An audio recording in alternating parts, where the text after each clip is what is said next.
Hello and welcome to another episode of the How to CEO podcast. I'm your host, Murray Newlands. I'm delighted to have Michael Liu from Fam Capital on the show. Michael, welcome. Hi, Murray. Thank you very much. And thank you very much for having this podcast with me, and glad to talk to you here. Yeah. So I met Michael this year, and we both live very close together, close to each other in South Bay, in the Bay Area, near just south of San Francisco. He's spoken at many different events. He's been an amazing speaker and also given some amazing advice to some startups. So Michael, please introduce yourself and your company. Yeah, sure. So I'm Michael Liu from Fam Capital. So Fam Capital has been founded in 2018, and our major business is crypto mining. So basically, it's Bitcoin mining and former Ethereum's mining, IPFS mining, and so on. And we invest into the growing stage Web3 companies, basically in the infra, CeFi and DeFi, and some GameFi, social FI projects. Yeah. So that's basically our introduction, and we have been some early investors to some pretty famous projects in CeFi in the fintech sectors. Yeah. So can you talk about some of those investments? Yeah, sure. So we have invested into the. So I would like to name like the big three that we have made investments. So that's like a very long time ago we have invested into the OKX. So that's the one of the most successful centralized exchanges in the world. Yeah, and we have been early adopters and supporters of the IPFS network, and we've been still being very active on that side. And we believe that the decentralized storage and centralized storage will coexist in the coming futures, but we see the potentials over there. And the last one, let's say, is of course, it's the Bitcoin mining. Yeah, we've been a big supporter on the Bitcoin mining sectors. And whether we were in China or right now we are in the United States, we will continue to support that, because for those who don't understand this industry, I would like to say that many things that in the Bitcoin minings, it consumes a lot of energies, but it's also have the advantage of balancing the energy flows across the grid. Yeah, so this is also a pretty helpful way to support and to bring the safeties to the power grid. Yeah. Very interesting. Didn't know that before. And so, what are some trends that you're seeing in the Web3 industry? Yeah, I think that's a very good question. Because we are now in the bear market, and I think a lot of people has been pretty scared of whether Web3 is going to be the future or not. But so I got into the Web3 sectors in 2015, and this is the third wave I'm experiencing for the ups and downs. So I see during this bear market, there are several things that I want to point out. So the first is, so there are a lot of Web2 A-list talents and the big firms, they are moving to Web3, and investments from the organizational investors, they are surging. Yeah. And I think more important is we see even in the bear market, there are a lot of developers, they are still building. That's comparing to the 2018, probably at the same time during the Christmas, if you want to host an event, and probably you have more speakers than the audience. Yeah, yeah, but right now you can still see that if you host on whether that's online or the offline meetings, you can still see a lot of participants over there. So I think this is amazing. Yeah, and so I want to also share that the regulations among the CeFi and DeFi are coming. So whether that's in the EU's or in the let's say in the United States or other countries around the world. So EU has published the they have published the law that they are going to do the regulations on the KYCs and AML anti-money laundries next year, and the US no later than 2025. And I think this is going to be very good and very supportive to this let's say to this industry, because we're already seeing the FTX, the 3 ACs problem, and I think we definitely need some regulations, especially in the finance sectors. Yeah, so that's the trends I see. Yeah. And so looking back over the year, what's one crazy story that stands out to you? Yeah, I think wow, so if you're going to shoot a documentary, or if you want to shoot some fictional things, let's say for this year, this year is definitely a good one. Yeah, but if you allow me to point out something that really happened on me, but not this year, yeah, I would also share. Yeah, it's in the mining sectors because I think during in the mining in the mining segment, not so many people understand and not so many people are pretty familiar with. So back in 2019, so we were in our so that's the South. I will not say the country, but that's South. I'm sorry, that's a West Asian country when we were there. And we want to do the minings because they have sustainable energies over there and they have a relatively cheap power price. And so we decided to move our miners over there, and we shipped our miners over there after 3.5 months building of our mining farms. Then everything is established. The day, so we have a team over there, and the team woke up in the morning, and they decided that okay, today is going to be the day that we go fully online, and then they saw exactly 2 tanks and more than dozens of soldiers standing in front of our mining centers and smiling at us and just say, okay, so we had the deal before, and if you really want to operate that, because it's just like something like a tax or something like a tariff. You have to increase like at least 50%, and we will let you go. Otherwise, we have already bought your ticket from their capital to China. Yeah, it's your choice. Yeah. But at last we have choose the first options is because we still want to do the minings, and that's still reasonable. Yeah, and this is also the lesson I have taken. So so when we're choosing the places that we establish our miners, so the geopolitical issues is the first thing that we'll also consider rather than just the sustainable power supplies and the price. Because even a smaller profit that you actually get is better than a profit that's just taken away from you. Yeah, it is. And more importantly is you know that we have invested a lot into the mining farms and the miners, and you don't want those assets being stolen or being kept by the the local holders. Yeah. Yeah. Interesting. Yeah. So what are that's pretty crazy. So what are some cool projects that you've seen this year? Yeah, I think probably so there are I mean along the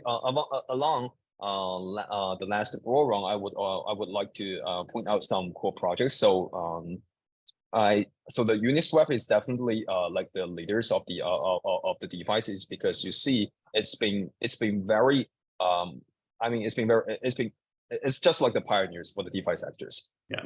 Yeah, and you see the so their algorithm with the x multiply y equals to k and fixed k is just like the beginning of all the DeFi's and for the DEX. Yeah, so I think it's definitely the pioneer, and we see how the DeFi comes. And then so the second I would like to point out is the Axis Infinity. So Axis Infinity has been very popular during the pandemic, and it literally helped a lot of families and people to get through the pandemic because they lost their job, but they still play this game to get some revenues over there. Yeah, and that's kind of the reasons why we have the boom of the GameFi. And the third is Steppen. Yeah, Steppen is a very good example that even though we know we see some, it's not rock pool, but we see a lot of drops of their token price. But we see that if a Web3 project that has a practical usage will attract a lot of people and will be also very helpful, is because we see even by the end of this year, so the adoption rate of the Web3 among all the populations around the world is not exceeding 5%. Yeah, so we're still in the very early stage, and we see, and probably you know that if on a Web3 project, if you have like more than 100,000 people in your community, and if your MAU can reach like 10,000, then that's already huge. But if that's in Web2, it's literally nothing. Yeah, so we still have a long way to go. Yeah. So that's the project, and I do want to share the project called Quest 3. So Quest 3 is a Web3 marketing project. So we see it's very similar to some Web2 marketing tools, but with token incentives, and they have given, or they have distributions of the different tasks. So that as long as you have finished your tasks, you will be able to get token rewards from different projects. So it's basically like your marketing tools, or let's say the marketing platform for the Web3. But more importantly is it has token incentives, unlike the other projects in Web3, in Web2. It will be hard to define what rewards can I have, and sometimes it will be hard for you to cash out, even though you have something like coin rewards. Yeah. Interesting. And then who are some cool people you've met this year that you want to give a shout out to? Yeah, I think so definitely because we have a lot of big names like the CZ, SBF, and a lot of people. Yeah, so I think I mean our audience or people are pretty familiar with them. Yeah, and but so I also want to share. Do you want to give a shout out to SBF for being cool? I'm not sure. Yeah. He's probably been very busy right now. For sure. Yeah, but I mean that's pathetic for him and for the even for the industry. Yeah, it's really harmful for some true believers of this industry. Yeah.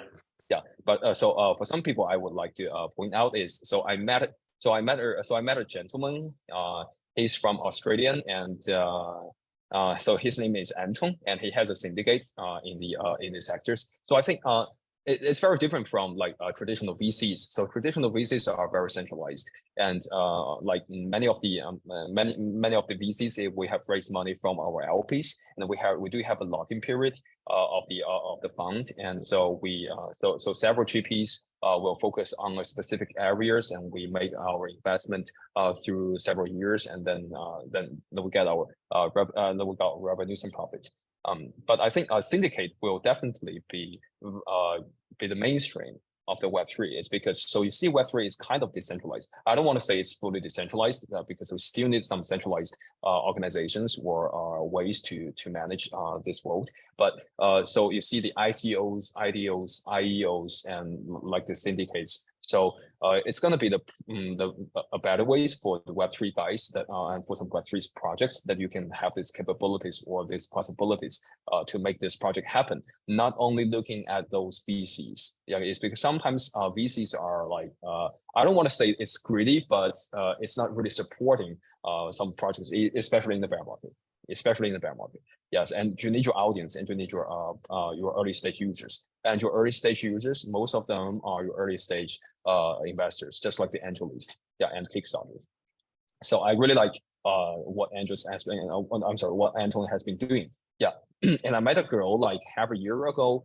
She came from Ukraine, and she has a pretty nice project called Bank of Memory. So the Bank of Memory is a project that has the capabilities to link the family trees, all your family members, all the memories or all the documents along with the families together on a decentralized storage. I think it's very, very meaningful. Is because many of us, especially like my generations and younger generations, they have weaker and weaker connections with their families, and especially when we were in the decentralized world, how can we remember our histories as a human beings? Yeah, and as long as you have this storage, sometimes it stores in the centralized storage, and like say if the AWS is disappeared, how can we still have our pictures and documents? And it's kind of like impossible, and will be very pitiful. Yeah. So I think the project is really cool, and she's a very active and strong entrepreneur. Yeah, and I wish her the best. Yeah, here. Yeah, and so also another person I want to mention is his name is Andrew, and I think he's in Napa Valley, or his project is in Napa Valley. Yep. Yeah, so I see the practical. So there were multiple projects relating to the wine industry or to the alcohol industry. Want to use the blockchain technologies to make some adaptations in their industry. But I see his project has been very unique. It's because not only they have developed the let's say the tamper-proof tamper-proof technologies within the wine industry, but more importantly is it has a better membership functions and membership way to make it happen, and some more let's say interactions between the wine holders, the amateurs, and the wineries. Yeah. And also, I would like to point out other two persons. One is pretty famous. One is very mysterious. So I think Chandler Guo, he's originally from China, and it does represent an era of the ICOs of the early stages of the let's say of the Web3 is because it was the Wild West. But right now, I mean, we're still in the early stage, but it's not like the Wild West. We see a lot of elites coming into coming into the Web3 sectors, and a lot of very legit entrepreneurs are in these sections. So I think so the Wild West is kind of over. Now we are welcoming the hardcore and professional entrepreneurs in this sector. And the last person, probably a group of people, I'm not sure, I want to mention is Satoshi Nakamoto. Yeah, it's only because of him or only because of these organizations' contributions can we have these opportunities and these possibilities to talk about Bitcoins, talk about the decentralized world and the Web3. Yeah, many thanks to him. Awesome. Yeah. How can people help you? Well, yeah, thank you very much for this. Thank you very much for this question. So, as long as we are still doing the mining, so of course we want to expand our minings in the like let's say in the United States, and also I think it's a bilateral supporting each other is. So we still want to do some incubations or consultings and investment into the Web 2.5 or you say Web 3 applications in the States or outside the States. Either way will work. Yeah. So anyone or any viewers who want to help on this side, will be appreciated for that. Awesome. And then how do people actually connect with you if they want to reach out to you? Yeah, I do have my, I do have my Telegram, and I do have my, but you can reach out to me for the email. So email is ml@fc-vc.com. Awesome. Michael, a pleasure getting to know you this year, and thank you so much for being on the show. Yeah, thank you very much, Murray. Yeah, it's been a nice journey together with you. Since the June, yeah, May or June, yeah. Awesome. I'm your host, Murray Newlands. You've been watching and listening to the How to CEO show. I'll see you next time.